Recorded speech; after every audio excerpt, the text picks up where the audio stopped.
like to get paid $1,000 an hour? Or maybe $5,000 an hour? Or how about $50,000 for a couple of workshops where you stand in front of an auditorium with a PowerPoint talking about something you already know and love? Well, if any of that sounds like it might be right for you, you are well in line to add consulting to your private practice. Today, I'm going to walk you through exactly how you can do that as I answer the most common questions I get when people find out that I have built a coaching and consulting practice and that I help counselors do the same. So, the most common questions that I typically get are, what is a consultant? Can I be a consultant? Should I be a consultant, and how can I be a consultant? And I'm going to answer all of those questions today. And honestly, it's not nearly as difficult as you think it might be. So I'm going to give you a little bit of the behind the scenes of what I suggest you do as well. First and foremost, the definition of a consultant is very simple. It's just someone who uses their knowledge, skills, and expertise to solve a problem for someone else. In the world of counseling or coaching, typically you're taking your knowledge of human behavior, mental health, interpersonal relationships, and you're helping an organization of multiple people to use those skills to apply to their business. Now, that might be something like staff development. Maybe they want to help people to be the best that they can be. It might be something along the lines of healthcare management. I know organizations want to decrease the cost of their health insurance. They want to improve people's willingness to make the right choices in their lives. So things like that. In some instances, it's just a matter of actually applying these strategies to curriculum development or help people be the best version of themselves that they can be. So it's not at all unlike coaching or counseling. It's just doing it in a different way. You're not giving people diagnoses, but you are helping them to improve the quality of their lives. So that's the bulk of what it means to be a consultant. So the question of, can I really do this, is an easy answer for me. And the answer is yes, if you want to. I'm going to tell you why I think you should, but yes, if you want to, you can absolutely do it. Unlike teaching at the university level, there's no terminal degree necessary. So there's no going back to school for a PhD. There's no specific certification that you need to have in order to be a consultant. Some organizations do like you to have certain certifications if that is applying to their particular field. But for most of them, where we're going to apply our mental health knowledge, they are perfectly happy with your mental health degree and definitely love when you have your license as well. But if you have a certification that goes along with it, that can help you stand out, but it is absolutely not necessary in order to be a consultant.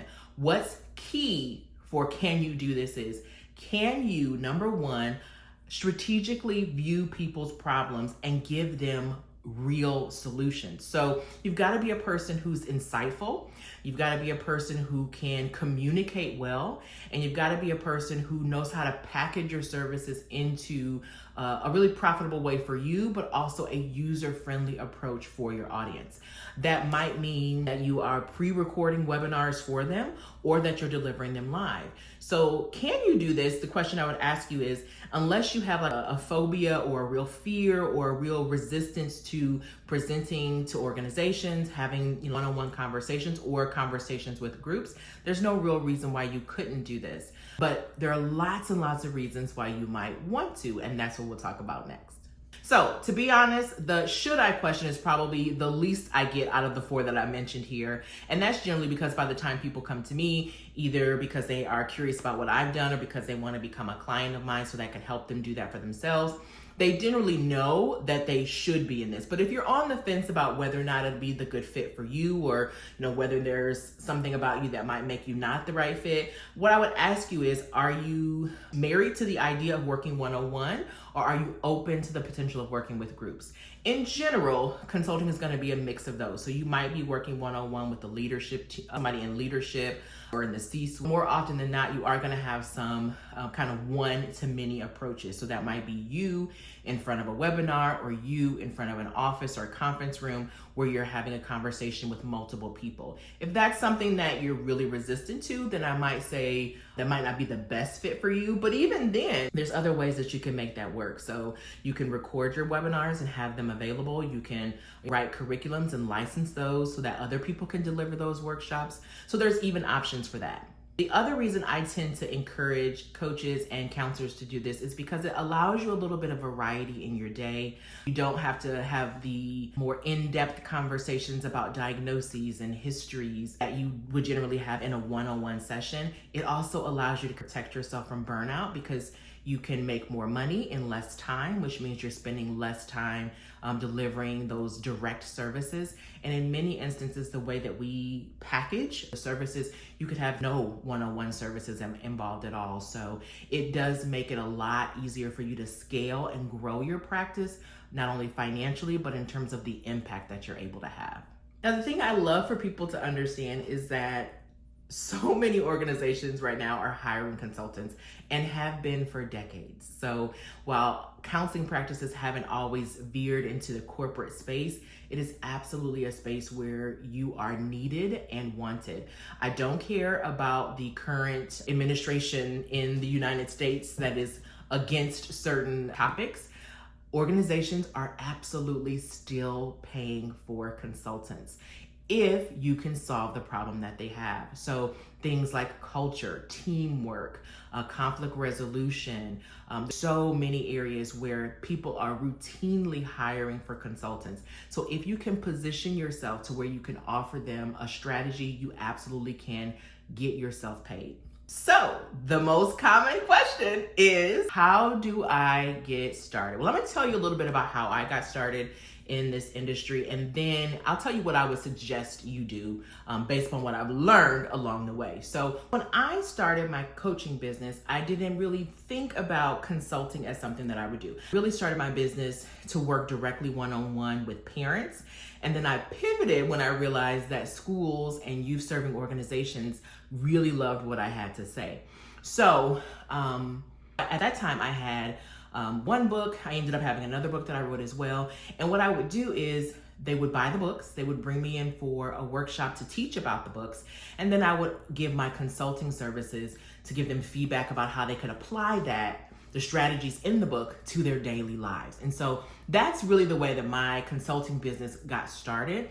Over time, what I started doing is coming in, finding out about the problems that they have, and then offering a strategic solution. And so I have kind of a suite of things that I've done, everything from licensing my curriculum that I have written, writing curriculums for people, to I've even created a podcast for an organization as well. I think one of the keys is there's some things that I do directly, and there's other things that I hire other people to do. So for example, podcast that I created, I write the podcast and I read the podcast, but everything else is done by someone else. So it's not important that you have all these extra skills, but what is important that you have the knowledge. So they get my expertise, my personality, my je ne sais quoi on the podcast, but they get somebody else doing the editing. And I charge them a package price for all of those things. So if you want to get started, what's the first thing that I would suggest you do? First and foremost, think about the topics that you absolutely feel knowledgeable about, feel skilled to discuss, the topics that you would enjoy talking about at length. I want you to think about those topics and kind of list of those things. I would try to narrow it down to maybe 5 to 7 topics that you really are passionate about. Is there a theme, kind of overarching umbrella that falls under? That would be the place that you want to market yourself for that topic. Then you want to think about who are the organizations that would really benefit from your expertise about those topics, right? So maybe it is youth serving organizations or schools or childcare centers. It is healthcare organizations. Maybe it is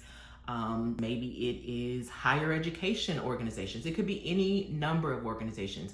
But think about who are the organizations that could really benefit from that, or who have that problem. And absolutely use AI to help you with this. I'm a big fan of using that to kind of with this brainstorming process. Next, you want to brand yourself once and for all as a consultant. A lot of people start by branding themselves as a speaker, and that's okay too. You want to give yourself either maybe a speaker one page or a consultant kind of book, something that allows you to be seen as the expert that you are. When you're just initially starting, you won't have a ton of things to add to this. But eventually you'll be able to add things like what workshops have you already delivered? What books have you written? Where have you been featured? Those kind of things. Those are the things that people will want to know. One of the things that I did when I was just starting out was I spoke a lot at conferences. It's usually not terribly hard to get on the stage at a regional conference or a local conference that has like workshops. Oftentimes you won't get paid for those, but the benefit is that it gives you either some footage of what you've done. It can get you some feedback to what you've done. It can get you your first few people on your email list. And those were some of the first people that hired me for consulting as well. But it can also give you some things to add to your speaker kit or your speaker bio so that you don't just look like you just, from the sky. A lot of times, if you're just starting out, you can use the things that you did in college, right? So if you spoke or presented when you were in college, you can absolutely add that to your resume and add that to your speaker kit as well. There's a couple of different ways to launch your consulting business. The easiest way is to just start reaching out to people. We call it cold calling for a reason because it's cold. But you start reaching out to people. You just kind of know, like, hey, are you interested in having a speaker at your next event? Or, hey, I'm in your community. I want to let you know, here are some of the things that I offer. You can make networking appointments. A lot of some nonprofits actually have like calls built into their calendar where that you can just schedule a networking call to kind of with them. So that's something you can do. You want to just start making a name for yourself, making connections, and actually getting to know what people are interested in. That's one of the best ways to do it. Again, like I said, using those regional conferences and those different workshops where you're just kind of stage with someone, those can be a benefit. You want to make sure that you are gathering email addresses and contact information there. There's a lot of different ways to do that, but you want to make sure you're gathering that. In the olden days, we would pass around a piece of paper and a pen and we would gather those, but you different ways that you've been to workshops and people have gotten your email address. Usually you're going to do that in exchange for some type of value, right? Like, hey, I want you to sign up for my newsletter, or hey, get this free video series, those kind of things. Those are the things that you want to do to kind of keep people on your list. Those are some of the easiest ways to get the consulting work that you do out in front of the public. Another great way to do that is by using video, right? If you are using video, people get to know you and like you and trust you and can tell that you can be pretty engaging, which will make them more likely to let you speak for them. And if they like the way that you speak, they're more likely to hire you for consulting. Now, if you are ready to jump in and get started immediately, I want you to click the link somewhere around this video and get my Beyond the Couch course. In that video, which we recorded live, Elizabeth White and I talk about how we added consulting to her practice, which has amplified her impact and her income. I also include a couple of freebies and tools to help you apply this. And I walk you through exactly how to package this so that this doesn't make extra work for you, just extra money. Now, if you want to get that, it is immediately downloaded. It's a digital download. You can get it and get immediate access to that. The other way that I can help is by giving you my personal one-on-one attention. If you'd like to schedule a consultation with me, I'll include that link as well. And that is where you'll get my eyes and my ears consulting you on how to get your business up and running as fast as possible. Not only can you be a consultant, it might be exactly what your business needs, and I can't wait to help you get there.